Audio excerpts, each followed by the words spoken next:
Assalamualaikum warahmatullahi wabarakatuh.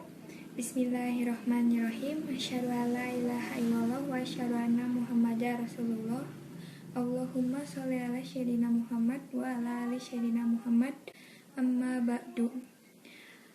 Ibu guru anu kusim kuring dipika hormat, sareng rerencangan sadayana anu kusim kuring dipika dede. Langkung ti payun hayu urang panjatkeun puji sinareng syukur kehadirat Allah Subhanahu wa taala sabab atos mamparinan kasehatan ka urang sadayana. Teu hilap sholawat sinareng salam ka junjungan Nabi Muhammad sallallahu alaihi wasallam.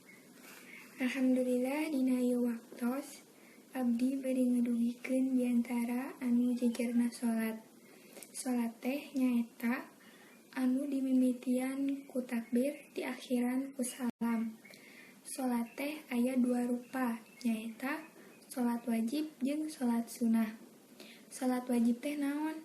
Salat wajib teh anu sok ku arurang dilaksanakeun sapopoe, nyaeta salat 5 waktu tea.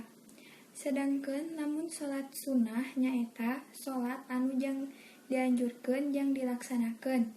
Tapi lamun teu dilaksanakeun oge moal matak jadi dosa.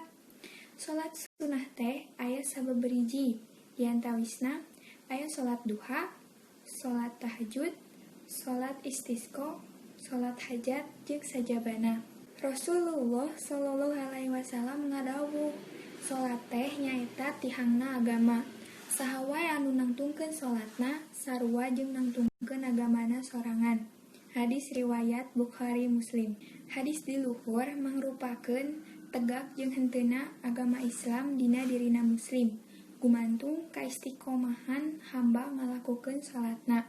Ku kituna hayu urang leuwih getol deui ngalaksanakeun ibadah salat ka Gusti Allah nu Maha Asih jeung Maha Agung.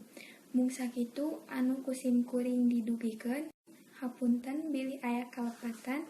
Wabillahi taufiq wal hidayah. Wassalamualaikum warahmatullahi wabarakatuh.